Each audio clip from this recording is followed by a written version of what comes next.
पढ़ रहे थे पॉलिटिकल साइंस में भारतीय संविधान, जिसका भाग 3 और उसमें भी मौलिक अधिकार हम पढ़ रहे थे। हमने परिचय देख लिया था, विशेषताएं देख ली थी और हम मौलिक अधिकार पढ़ रहे थे। मौलिक अधिकारों के 2 मौलिक अधिकार यानी समानता का अधिकार और स्वतंत्रता का अधिकार हम पढ़ चुके हैं। आज की इस वीडियो में हम शोषण के विरुद्ध अधिकार को पढ़ने वाले हैं।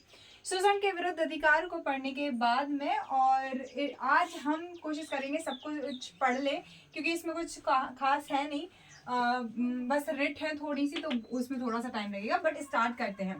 तो हम शोषण के विरुद्ध अधिकार की बात कर रहे हैं। शोषण के विरुद्ध अधिकार, ठीक है।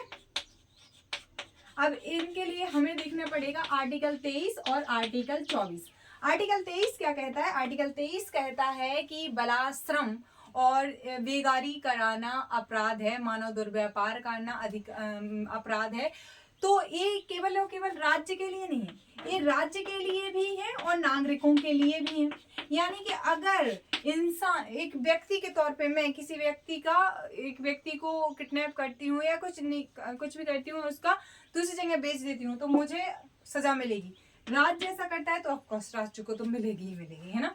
तो इसमें क्या है आर्टिकल 23 में, तो ये मैंने बता दिया कि दोनों पे ही लागू होता है। दोनों अगर कोई भी करे तो अपराध है। कोई काम दे और कहे कि हम जबरदस्ती कहे कि तुम काम करो लेकिन पैसा एक भी नहीं देंगे, क्यों पैसा देंगे? नहीं देंगे पैसा, तो ये क्या हो गया? बलात्सरम हो गया। कोई काम नहीं कर रहा है, उसको ले के और मारा दे तमाचा और कहा कि नहीं काम कर दे, तो ये क्या होगा? ये होगा बलात्सरम। मतलब बेगारी कराना का मतलब होता है कि तुमने क्या करा दिया। तो ये आर्टिकल कहता है मानव दुर्व्यापार और बेगारी, बलात्सरम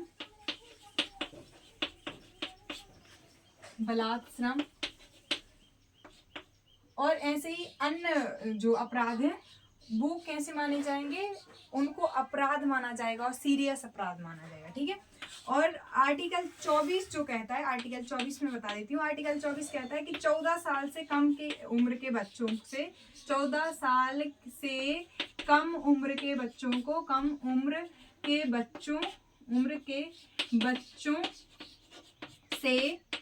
बच्चों को कारखानों या जो भी खतरनाक ऐसे खाने वगैरह हैं वहां पे काम कराना अपराध माना जाएगा, ठीक है। तो ये आर्टिकल 23 और 24 में शोषण के विरुद्ध अधिकार है। और ये आर्टिकल क्योंकि इतने इजी हैं, क्योंकि इनकी अलग लैंग्वेज है, तो ये आराम से 23-24 समझ में आ जाते हैं, तो इसका कोई टेंशन वाली बात है नहीं। अब आ जाते हैं हम धार्मिक स्वतंत्रता के अधिकार पे। धार्मिक स्वतंत्रता के अधिकार में हमें पढ़ना है धार्मिक स्वतंत्रता। मेरा कैमरा ठीक से है या नहीं है? ठीक है। तो धार्मिक स्वतंत्रता का अधिकार हम आर्टिकल 25 से लेके और 28 तक जाएंगे। इधर मैं अब इन डेप्थ उतना नहीं जा रही हूँ, क्योंकि उतनी जरूरत नहीं है। तुम यूपीएससी नहीं कर रहे हो, यूपीएससी का मैं एक अलग बैच लेके आऊंगी। वनडे एग्जाम्स और यूपीएससी के लिए भी है। अगर ये समझ में आता है तभी आगे का भी समझ में आएगा। और इससे ज्यादा गहराई तो मुझे पता है कि यूपीएससी के बच्चे भी लेके नहीं जा पाते हैं एग्जाम हॉल तक, ठीक है। मेंस की थोड़ी सी बात अलग हो जाती है, मेंस के लिए 1 पेजर नोट अलग हो जाते हैं, वो सब प्रोवाइड कराए जाएंगे। जितना एक आम टीचर्स यूट्यूब पे पढ़ा रहे हैं, पहले मैं उतना कंप्लीट करा दूं।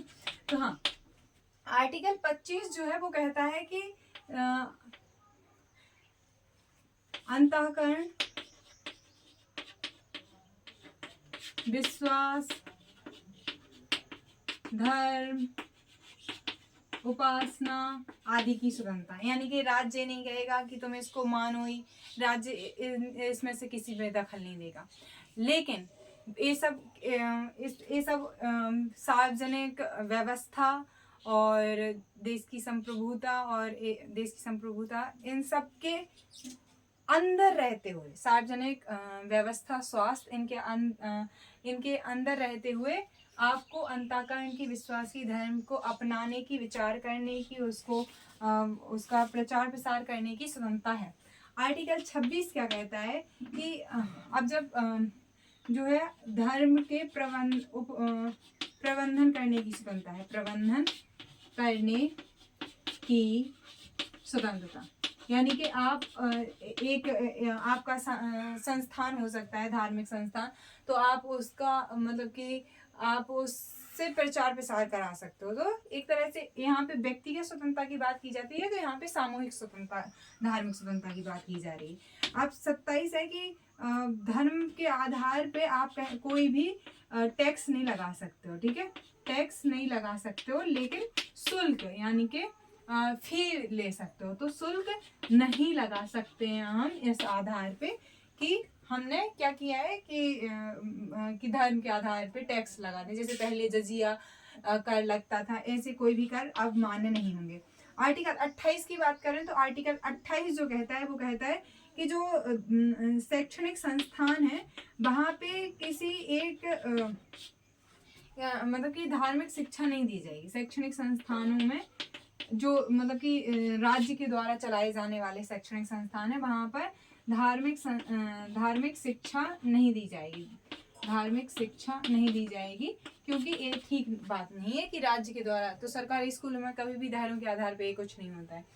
लेकिन जैसे कि जो धार्मिक स्कूल ही हैं उनकी बात अलग हो जाती है, तो यहाँ पे छूट भी दी गई है, ठीक है। तो ये हो गया आर्टिकल 28। सो हमने धार्मिक स्वतंत्रता भी देख ली। अब हमें क्या देखना है, अब हमें देखना है शिक्षा एवं संस्कृति का अधिकार, जिसमें हम आर्टिकल 29 और 30 को देखेंगे और उनसे जानेंगे कि क्या अगर हमें अपनी लिपि, अपनी भाषा या इनमें से किसी को भी संरक्षण देना है तो क्या इनके प्रावधान वगैरह हैं। चलो तो स्टार्ट कर देते हैं। तो यहाँ पे स्टार्ट करने के लिए क्या है, स्टार्ट करने के लिए है आपके लिए शिक्षा एवं संस्कृति का अधिकार, ठीक है, स्वतंत्रता का अधिकार, शिक्षा एवं संस्कृति की स्वतंत्रता का अधिकार, ठीक है। अब इधर 29 एंड 30 को हम देखेंगे। तो यहाँ पे कहा गया है कोई भी व्यक्ति अपनी भाषा, लिपि, संस्कृति का संरक्षण कर सकता है, ठीक है। अब यहाँ पे ध्यान देने वाली बात है, चाहे आप बहुसंख्यक हैं, जैसे कि इंडिया में हिंदू जो हैं वो बहुसंख्यक में आते हैं, तो उनके लिए भी ये है और अल्पसंख्यकों के लिए भी है, ठीक है। तो उन दोनों के लिए ही है। लेकिन अभी हम जब आर्टिकल 30 देखेंगे, आर्टिकल 29 है, आर्टिकल 30 जो देखेंगे वो कहता है कि हमें स्वतंत्रता है। अच्छा, ये आर्टिकल 29 है, ये पूरा 5वां हम अधिकारी पढ़ रहे हैं, और आर्टिकल 29 और आर्टिकल 30। आर्टिकल 30 में अल्पसंख्यकों के लिए, अल्पसंख्यकों, और यहाँ पे जो अल्पसंख्यक की गई है बात, तो ऐसा लिखा तो नहीं है कॉन्स्टिट्यूशन में कि किसे किसे कहेंगे, लेकिन भारत में धार्मिक और किस आधार पे कहा जाता है कि वो अल्पसंख्यक हैं, धार्मिक आधार पे और एक और कोई आधार है। तो जो है अल्पसंख्यक हैं, अल्पसंख्यकों को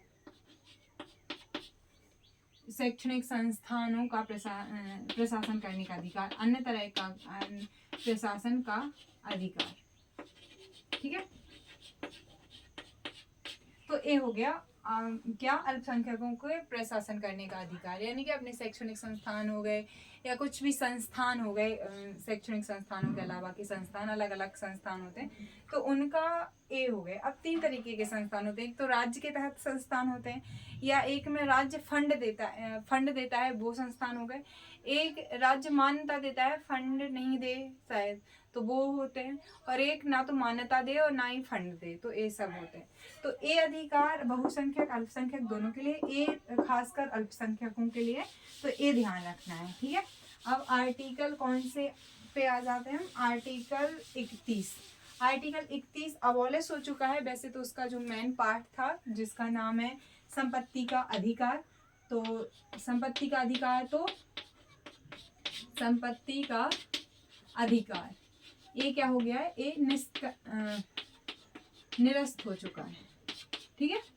लेकिन वेट, संपत्ति का अधिकार निरस्त हो चुका है, यस हो चुका है, 100% हो चुका है, लेकिन इसमें का, खा और गा है। तो ऐसा कहा जाता है जब 31 खा गा आता है तो 39 चला जाता है, तो ये अवेलेबल है। इनमें यही कहा गया है कि अगर का खा गा, इनमें मेन बात एक की गई है कि अगर आप किसी व्यक्ति का संपत्ति लेते हो तो मुआवजा देना पड़ेगा। अगर आप किसी की संपत्ति लेते हो तो बाजार के रेट से आपको मुआवजा देना पड़ेगा, ये सब कुछ। लेकिन हाँ, अब संपत्ति का अधिकार मौलिक अधिकार नहीं है, संवैधानिक अधिकार है। 300A में इसको रख दिया गया है। तो यही चीजें इसके लिए इम्पोर्टेंट थी जो कि हम बात कर चुके हैं। अब आ जाते हैं आर्टिकल 32 पे। आर्टिकल 32 क्या कहता है? आर्टिकल 32 कहता है कि संवैधानिक उपचारों का अधिकार, संवैधानिक उपचारों का अधिकार। यानी कि अगर आपके मौलिक अधिकारों से किसी ने छेड़छाड़ की तो हम सीधा कहाँ जाएंगे? हम सीधा सुप्रीम कोर्ट जा सकते हैं। सुप्रीम कोर्ट दरवाजा बंद नहीं कर सकता है मुंह पे। क्यों? क्योंकि उन्होंने ही गारंटी दी है, तो उनको अपनी बात, हमारी बात सुननी पड़ेगी। तो यहाँ पे हम देखेंगे कि सुप्रीम कोर्ट रिट जारी करने का अधिकार है, और जो फिर हम देखेंगे 226 में उनको है और 139 में सुप्रीम कोर्ट को है। आगे हम सुप्रीम कोर्ट जब ध्यान से पढ़ेंगे, और 126 में 226 में जो है हाई कोर्ट को है। ठीक है। अब इन दोनों के अंतर क्या है, हाई कोर्ट को, सुप्रीम कोर्ट को? सुप्रीम कोर्ट केवल फंडामेंटल राइट के आधार वाली चीजों पे ही रिट जारी कर सकता है, लेकिन जो हाई कोर्ट है ये दूसरे जो भी लीगल राइट हैं या जो भी कॉन्स्टिट्यूशनल राइट हैं उनके लिए भी क्या कर सकता है? रिट जारी कर सकता है। इसका ये पूरे देश में चलता है, ये उसी राज्य या संबंधित राज्य तक चलेगा। ठीक है। तो इनका ये चीजें हैं, तो देख लिया ये तो हमने। अब हम रिट की बात कर लेते हैं, या हम नेक्स्ट वीडियो में रिट की बात कर लेंगे। अभी आलोचना और बाकी चलो अब साथ में ही करते जाते हैं। तो रिट जो है वो है बंदी प्रत्यक्षीकरण। एक कॉलम हम बना लेते हैं तो रिट हमें समझने में थोड़ा सा ज्यादा आसानी होगी, है ना। रिट अभी यहाँ पे रिट का नाम लिखें। पहले तो रिट समझ लेते हैं। रिट का मतलब होता है न्याय का झरना। जो एक टर्म है एविडेंस उससे ली गई है कि ये डिसाइड किया जाएगा कि राजा ये देखेगा कि न्याय का क्या कैसा चीजें चल रही हैं और उसके अकॉर्डिंग सब कुछ। तो रिट का नाम देख लेंगे, फिर हम देखेंगे कि ए किस पे है, मतलब राज्य के खिलाफ है या किसके विरुद्ध है। तो किसके विरुद्ध, किसके विरुद्ध। फिर हम देखेंगे कि लागू कहाँ होती है ए, और लागू कहाँ नहीं होती है ए, किस पे लागू नहीं होती है। ठीक है। तो ये हमने 4 कॉलम बना लिए। पहला कॉलम में पहली चीज लिखेंगे बंदी प्रत्यक्षीकरण। ठीक, बंदी प्रत्यक्षीकरण किसके खिलाफ है? तो राज्य के खिलाफ भी है। अगर कोई व्यक्ति किसी का नहीं मिल रहा है तो वो राज्य के खिलाफ भी लगा सकता है और निजी व्यक्ति के खिलाफ भी हो सकता है। ठीक है। अब राज्य में डेफिनेशन 12 में बता चुकी हूँ कि राज्य किसे कहेंगे? न्यायालय को छोड़कर जो भी संसद है और कार्यपालिका है जो राज्य की, विधानमंडल और कार्यपालिका है जो स्थानीय निकाय हैं, जो सरकारों के तहत अन्य निकाय हैं, संवैधानिक गैर संवैधानिक हो गए जो राज्य के या केंद्र के अंदर में है। तो ये सब राज्य में आ जाएगा। लागू कहाँ होगा?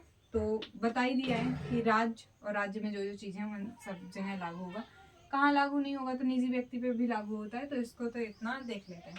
अब दूसरा जो है कब ये लागू नहीं होगा, ये इंटरेस्टिंग क्वेश्चन है। ये लागू नहीं होगा अगर विधायी प्रक्रिया के तहत ऐसा हुआ है। ठीक है। अगर न्यायालय की अवमानना के बाद में ऐसा हुआ है, अगर वो दोषी पाया गया है और सब कुछ प्रक्रिया के थ्रू हुआ है, तो वहां पे आप ये नहीं कह सकते हो कि नहीं उसको इंसान को सामने पेश करो। बंदी प्रत्यक्षीकरण का अर्थ जो होता है वो होता है सशरीर पेश किया जाए, मतलब प्रस्तुत किया जाए उसको। ठीक है। तो वो मैंने अर्थ बता दिया, इधर अर्थ लिख लेना। अब बात करते हैं बंदी प्रत्यक्षीकरण के बाद में हम किसकी? परमादेश। परमादेश, परमादेश का मतलब होता है कि हम आदेश देते हैं। अर्थ क्या होता है? हम आदेश देते हैं। हम आदेश देते हैं। क्या आदेश दे रहे हैं? ये किसके खिलाफ है? ये राज्य के खिलाफ बस है। ये निजी व्यक्ति के खिलाफ नहीं है। निजी व्यक्ति के खिलाफ नहीं है। निजी व्यक्ति के विरुद्ध इसको लागू नहीं किया जाएगा। राज्य के खिलाफ है, संवैधानिक निकायों के खिलाफ है, सरकारी कार्यालयों के खिलाफ है। ठीक है, तो यहाँ पे लागू होगा। सरकारी कार्यालय, यही बात इधर पे है। ठीक है, सरकारी न्यायालय हो गए यहाँ पे। तो ये राज्य के खिलाफ है। सरकारी निकाय, संवैधानिक निकाय या संविधान मतलब कि सरकार के बिहाफ पे कोई प्राइवेट कंपनी कर रही है, तब भी उसको राज्य तब कंसीडर करना पड़ेगा। तीसरा है प्रतिषेध। प्रतिषेध यानी कि रोकना, रुक जाओ। तो ये रोकना कब है? अंतिम रूप से रोकना नहीं है, प्रक्रिया चल रही है, अंतिम अभी निर्णय नहीं आया, उससे पहले वाला रोकना है। ठीक है, तो रोकना हो गया। और ये है जो ये ना तो ये केवल जो न्यायालय है, उच्च न्यायालय, वो अधीनस्थ न्यायालयों को देता है या निम्न उसके निचले अदालतों को। तो ये क्या केवल न्यायिक वो है, न्यायिक उन पे लागू होता है, न्यायिक निकायों पे। ठीक है, कहाँ लागू नहीं होगा? तो संवैधानिक निकाय पे लागू नहीं होगा, निजी व्यक्ति पे लागू नहीं होगा, ये ध्यान देना है। चौथा सेम ही है कि ये उत्प्रेषण। उत्प्रेषण जो है ये भी न्यायिक निकाय है, यानी कि अदालत अपनी निम्न अदालत को, यानी कि जो उच्च न्यायालय है वो निम्न न्यायालय को या अधीनस्थ न्यायालय को ऐसा करने का देता है। तो सेम है, बट ये जो है ये अंतिम निर्णय के बाद दिया जाता है। ठीक है, इसमें भी कि तुम अपने काम से ज़्यादा काम कर लिया है या कोई तुम्हें काम दे दिया गया, इसमें कहा जाता है कि तुम अपने क्षेत्र से ज़्यादा काम कर रहे हो तो मत करो, रुको। ये प्रशासनिक निकायों मतलब संवैधानिक निकायों के प्रशासनिक निकायों के खिलाफ दिया जा सकता है, लेकिन इसके लिए कुछ कंडीशंस होती हैं। पांचवा है अधिकार प्रेक्षा, यानी कि अधिकार प्रेक्षा में क्या होता है कि कोई व्यक्ति ने किसी सरकारी कार्यालय में कुछ दिया, तो वो फाइल कहाँ तक पहुंची या उस पर क्या किया गया, काम किया गया या नहीं। और इसमें जरूरी नहीं है कि पीड़ित व्यक्ति ही ऐसा करे, कोई भी उसके बिहाफ पे कर सकता है। तो आई होप कि रेट समझ में आए होंगे। आज थोड़े बहुत 2-4 बार वीडियो देखोगे तो और अच्छे से समझ में और क्लियर होना स्टार्ट हो जाएगा। ठीक है,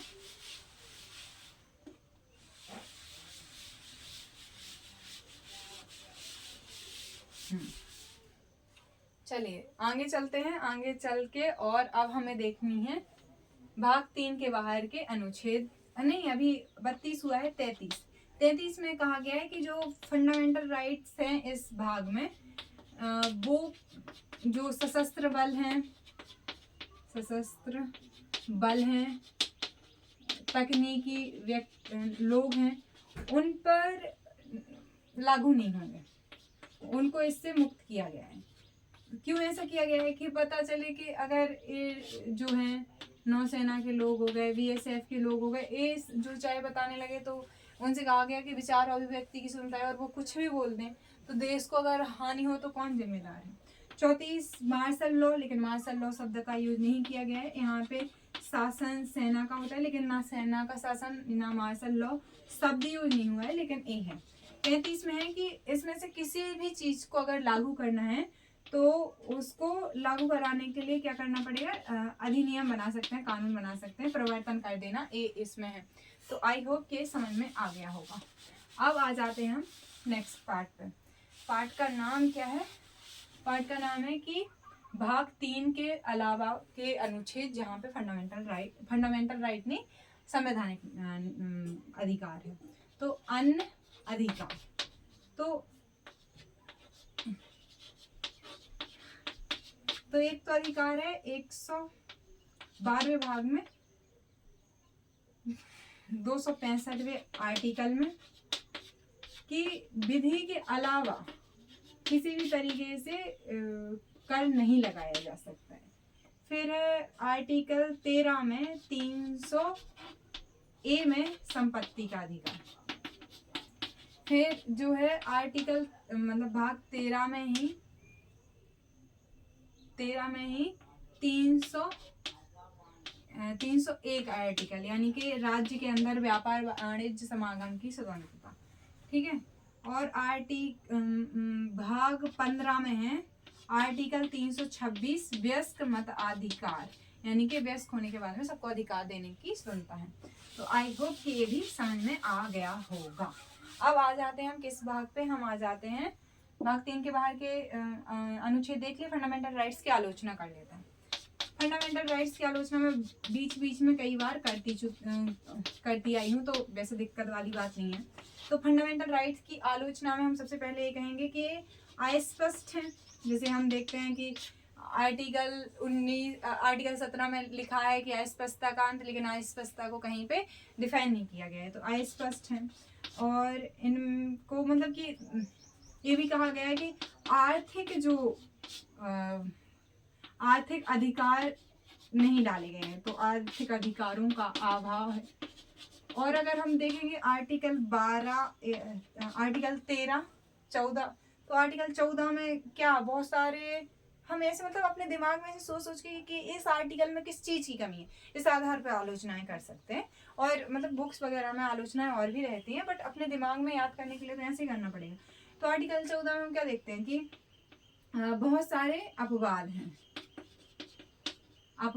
ठीक है, अपवाद हैं कुछ हर एक आर्टिकल के। युक्त प्रतिबंध है, जैसे कि हम आर्टिकल 19 में देखें कि तुम्हें बोलने की स्वतंत्रता है, लेकिन ए है उसके अंदर रहते हुए बोलना, तुम न्यायालय की अवमानना नहीं कर सकते। ये क्या होता है, दूसरे देशों में देखो कहीं किसी की भी अगर तुम अच्छा नहीं करोगे तो आप मानना तो करेंगे ना। तो ऐसे मतलब युक्त प्रतिबंध बहुत ज़्यादा है।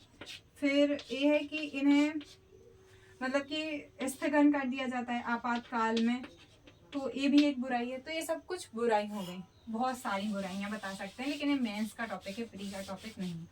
अब बात कर लेते हैं किसकी, महत्व की। तो फंडामेंटल राइट्स क्या देते हैं, एक व्यक्ति को राज्य के खिलाफ, राज्य के विरुद्ध दावा देते हैं। लेकिन ये सिर्फ कहने की बात है, क्योंकि एमएलए की यूपीएससी स्टूडेंट को मरा देता है, लेकिन उस एमएलए का कुछ नहीं होता है। एक मीडिया में अच्छा काम करने वाला और ये बता देता है कि रोड का घपला क्या हुआ है, तो उसकी लाश जो है वो टैंकर में मिलती है। एक आईएएस ऑफिसर जो तेलंगाना में काम कर रहे होते हैं और वो माफियों की बताते हैं विसल ब्लोअर बन के, तो उनकी बॉडी मिलती है। तो कितना ही ये लागू होता है ये अलग बात है। तो ये बात है, लेकिन हम कह ही सकते हैं कि व्यक्ति के सर्वांगीण विकास के लिए महत्वपूर्ण है, ठीक है, सर्वांगीण विकास के लिए इम्पोर्टेंट है। हम कह सकते हैं कि व्यक्ति को बहुत सारी चीज़ें देते हैं, जैसे कि व्यक्ति को समझाते हैं, सिखाते हैं। अरे यार बहुत सारे महत्व हैं, कुछ भी बोलते जाओ सब महत्व में जाएगा। तो वो सब महत्व इधर पे लिख लेना, ज़्यादा तारीफ मेरे से हो नहीं रही है अभी प्रेजेंट में, तो ठीक है, मुझसे नहीं हो रही है, आप कर लेना। अब क्वेश्चंस पूछूं या ना पूछूं आपकी चॉइस है, चलो पूछ लेती हूँ, जल्दी जल्दी से फटाक से आंसर करना, फिर कुछ फैक्ट्स की बात करेंगे एंड कंक्लूड कर लेंगे। ओके, सो हाँ, आपको बताना है कि आर्टिकल 23 में क्या है, जल्दी से क्विकली आंसर दो। आर्टिकल 24 में क्या है, आर्टिकल 26 में क्या है, आर्टिकल 30 में क्या है, आर्टिकल 22 में क्या है, आर्टिकल 16 में क्या है, आर्टिकल 15 में क्या है। हाँ, अभी नहीं आया होगा, आया है, नहीं आया होगा, तो इसको 2-3 बार देखने की ज़रूरत है, हाथ से लिखने की ज़रूरत है, रिपीट करने की ज़रूरत है। क्योंकि तुम 5 घंटे पढ़ाई करते हो, 4 घंटे, और तुम 5-6 घंटे रील्स देखते हो, तो जो तुम्हारा ध्यान की क्षमता है ना, वो बहुत बहुत लिमिटेड होती जा रही है। तो इस वजह से ये सब कुछ बहुत ज़रूरी हो जाता है। आई होप कि आपको मज़ा आया होगा। एक बार पूरा सिलेबस हम कंक्लूड कर लेते हैं। तो हमने परिचय में कमर हमने परिचय में पढ़ा था, हमने परिचय में क्या पढ़ा था, कितनी बार पढ़ा चुकी हूँ मैं बोलूँगी नहीं कि हमने क्या। तो तुम्हें भाग बताना है कि कौन सा है, ये बताओ कि अनुच्छेद कहाँ से कहाँ तक इसमें रखे गए हैं, स्रोत क्या है, ये बताओ कि परिचय में कि इन्हें मूल अधिकार क्यों कहते हैं। अब मौलिक अधिकार बताओ कि कौन कौन से मौलिक अधिकार हैं, यानी फंडामेंटल राइट्स हैं। फिर हमने विशेषताएं देखी थी, हम बताओ कि बाध्य योग्य है या नहीं, क्या हम सुप्रीम कोर्ट डायरेक्ट जा सकते हैं, यानी फिर मुझे बताओ कि ये किसके खिलाफ है, ठीक है, किसके खिलाफ है, तो कुछ राज्य के खिलाफ हैं और कुछ निजी व्यक्ति के भी खिलाफ है। फिर मुझे बताओ कि ये किसके लिए हैं, किसके लिए हैं, तो कुछ हैं केवल नागरिकों के लिए और कुछ हैं सभी के लिए। क्या सीमित हैं? हाँ हैं सीमित। सीमा कैसे लगाई जाती है? या तो आपातकाल लगा दो या फिर जो हर एक कुछ आर्टिकल 19 के साथ में प्रतिबंध हैं और भी कुछ प्रतिबंध लगाए जाते हैं, ठीक है। तो ये हो गया, संशोधन होता है, बिल्कुल होता है। फिर हमने अनुच्छेद देखे थे, तो आर्टिकल 12 में हमने पढ़ा था राज्य की परिभाषा, और फिर 13 में पढ़ा था कि असंगत विधियाँ, 14 में पढ़ा था विधि के समक्ष समता, विधि के समान संरक्षण, 15 में पढ़ा था विभेद के आधार पर निषेध, धर्म जाति लिंग जन्म स्थान मूल वंश के आधार पर विभेद का निषेध, तो ये पढ़ा था। 16 में पढ़ा था लोक नियोजन में स्वतंत्रता समता सबको, और 17 में पढ़ा था स्पष्टता का अंत, 18 में पढ़ा था उपाधियों का अंत, 19 में इधर से ये था समानता का अधिकार। फिर हमने पढ़ा था 19, 20, 21, 22 में स्वतंत्रता का अधिकार।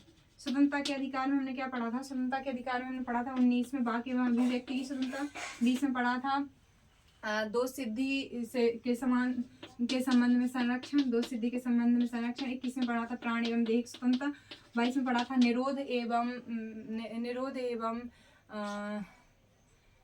एवं जो वो होता है ना निवारक से उससे संरक्षण।